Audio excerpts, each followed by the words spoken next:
October 6, 1941. A German Pak-36 anti-tank crew outside Mtsensk lines up a perfect broadside shot on a Soviet tank. They fire. The shell hits and skips off the hull like a stone across water. They fire again, same result. The tank keeps coming. Unteroffizier Werner Haupt would later write that his crew fired 11 rounds. Not one penetrated. The tank rolled over their position and kept going. It was ugly. It was crude. The welds looked like they'd been done by a drunk. And it was about to kill more German soldiers than any other weapon in the war. This is the T-34, the tank that didn't need to be the best. It just needed to be everywhere. But to understand why this tank terrified the Wehrmacht, you first have to understand what it was built to kill. If you're interested in how wars are actually decided, by logistics, math, weapons, and doctrine, subscribe now and turn on notifications. Let's continue. In June 1941, the Panzer III and Panzer IV formed Germany's armored backbone. Competent, well-crewed, mechanically reliable machines. Their standard anti-tank weapon, the Pak-36, had been in service since 1936. Even the newer 50mm Pak-38 could only penetrate the T-34 from the flanks or rear at ranges under 500 meters. General Heinz Guderian, commander of Panzer Group II, reported the technical superiority of Soviet armor in an urgent dispatch to Berlin after encountering Colonel Mikhail Koskin's 4th Tank Brigade near Mtsensk.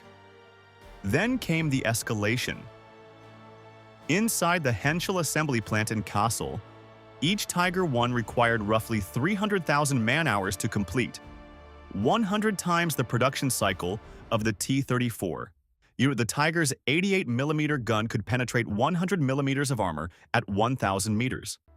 Its own frontal armor measured 100 millimeters thick. The unit cost reached 250,000 Reichsmarks. Total Tiger I production between 1942 and 1944, 1,347 units. The Panther, Germany's answer to the T-34, debuted at Kursk in July 1943. Of the 200 committed, mechanical failures disabled half within 2 days. Germany built tanks for duels. The Eastern Front wasn't a duel, it was a flood. On paper, the Tiger was unbeatable. One-on-one, it probably was. The Soviets had no intention of fighting one-on-one. Between June and December 1941, the Red Army lost over 20,000 tanks, more than Germany's entire annual production, and roughly comparable to the combined output of the major Western powers in the same months. Most Soviet armor was obsolete. T-26 light tanks, BT-7 cavalry tanks. Scattered among them were roughly 1,200 T-34s, of which only several hundred to perhaps 900 had reached frontline units, dispersed in small packets among mechanized corps. The T-34's 76.2mm gun could penetrate 60 millimeters of steel at 1,000 meters, outranging every German tank gun in June 1941. Yet this advantage evaporated in execution. Only a small minority of Soviet tanks carried radios. Most T-34 commanders relied on signal flags while simultaneously serving as gunner, loader, and tactical decision-maker in a cramped two-man turret. Many crews went into combat after roughly a week of rushed training. German panzer crews typically had several months. At Mtsensk, Koskin employed ambush tactics from wooded terrain, inflicting heavy losses. Various accounts mention around a dozen tanks in one ambush and additional vehicles destroyed over several days. Then withdrew before encirclement.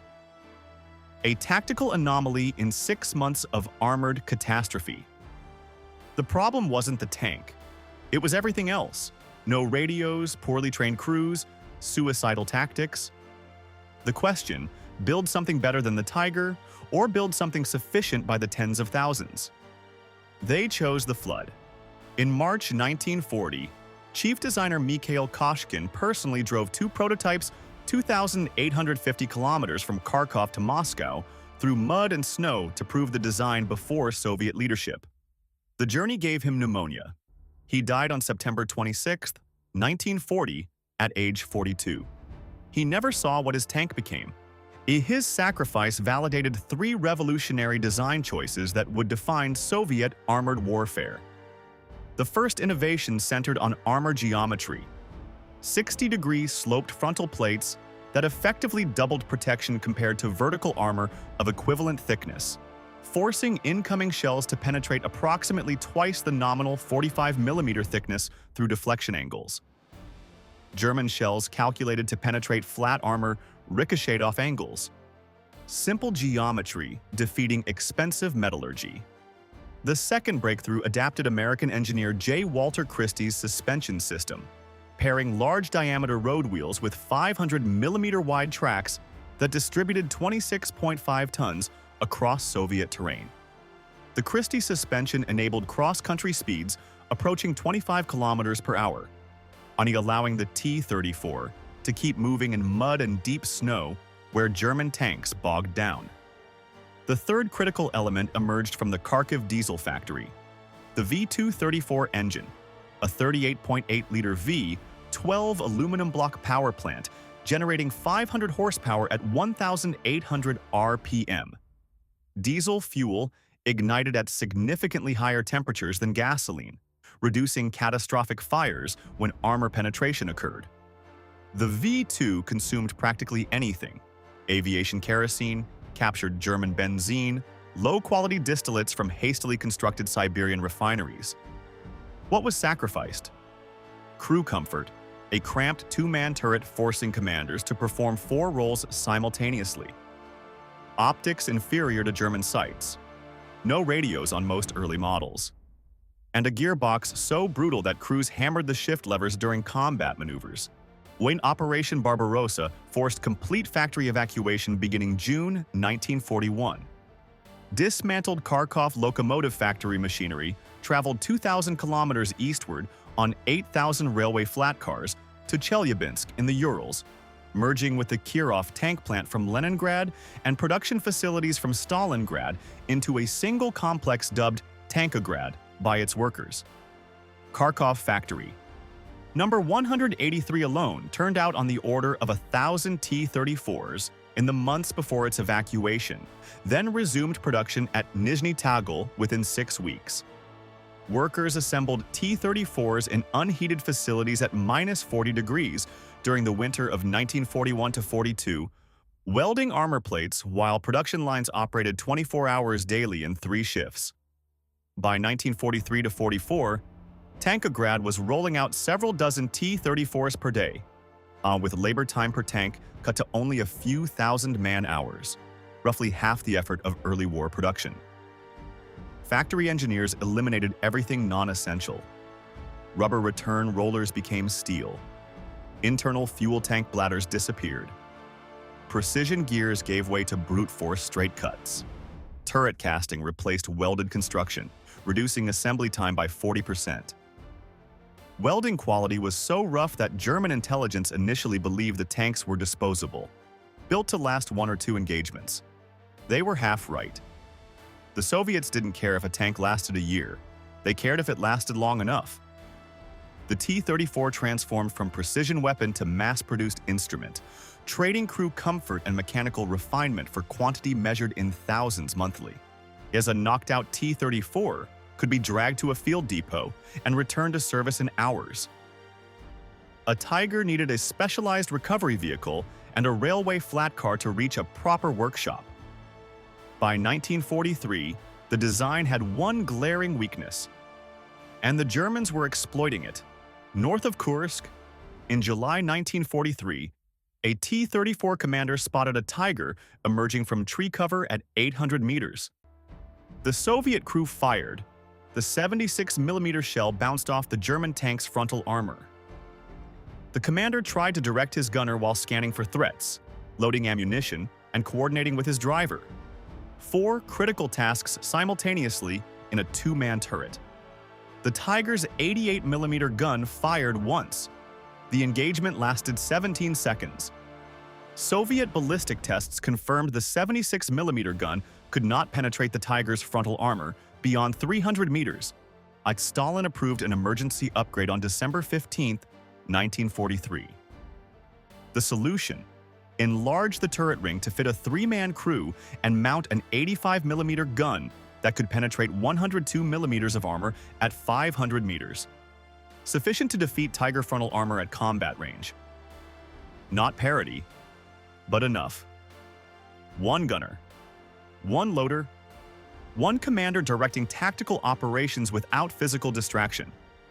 Everything below the turret stayed identical to vehicles already flooding from factories. From Stalin's approval to frontline deployment, 5 months. German engineers spent 14 months trying to fix the Panther's transmission without success. Production numbers tell the story. Roughly 12,500 Soviet medium tanks in 1942, about 15,800 in 1943, approximately 14,600 in 1944. The decrease masking the reality that each 1944 vehicle carried 40% more firepower. Operation Bagration opened on June 23, 1944, with over 5,000 Soviet tanks smashing into Army Group Center across a 450-mile front. Within 8 weeks, on the order of 24 German divisions ceased to exist. Several 100,000 casualties, losses that surpassed Stalingrad. The T-34's wide tracks traversed the Pripyat marshes while Panthers and Tigers foundered in terrain their narrower treads couldn't navigate. Soviet tank armies advanced 450 miles in 60 days. Even if we accept optimistic German claims of 5-to-1 kill ratios, the arithmetic guaranteed Wehrmacht collapse. Kill 5 T-34s, 6 more appeared. Germany manufactured 1,347 Tiger IS and approximately 6,000 Panthers across the entire war. Our total T-34. Production reached about 57,000 during the war itself, over 80,000 including post-war. Guderian had warned Berlin on November 25, 1941, that the T-34 and KV-1 created a situation of complete superiority for the enemy. His recommendation for immediate production increases went unheeded for 18 months, while Soviet output accelerated. The Eastern Front demanded operational mathematics. Thousands of tanks distributed across continental distances, replaceable faster than they could be destroyed, maintainable by conscript crews with minimal technical training. The front line stretched 1,800 miles from the Baltic to the Black Sea. Germany pursued tactical perfection. The war demanded industrial scale. By 1944, our General Friedrich von Mellenthin reached his bitter conclusion. The T-34 was the most effective tank in the field, not through superior engineering, but through adequate firepower and armor, combined with limitless numbers. Soviet post-war figures indicate the scale. For every German heavy tank that rolled off assembly lines, the Soviets produced roughly 12 T-34s. German tankers called the T-34 Mickey Mouse early in the war, mocking the shape of its twin turret hatches. By 1944, nobody was laughing. What Guderian's crews discovered at Mtsensk in October 1941, armor that ricocheted their shells and mobility that outmaneuvered their tactics, became the instrument that destroyed Army Group Center and rolled into Berlin. After the war, the T-34 didn't retire. It fought in Korea, in Vietnam, in the Six-Day War, in Angola, and in Bosnia. In 1995, 50 years after Berlin fell, T-34s were still killing. As of this recording, a handful remain in active reserve in countries that can't afford anything else. And that's the final irony. Germany built the Tiger to be immortal, a machine so perfect it would dominate any battlefield. They built 1,347. The Soviets built a tank that was crude, cramped, and disposable. They built tens of thousands during the war, over 80,000 across all production. The Tiger is a museum piece. The T-34 is still at war. Perfection is a luxury. Adequacy, multiplied by a nation that refused to die, is a weapon. If you enjoyed this, hit subscribe for more World War II deep dives every week. Thanks for watching.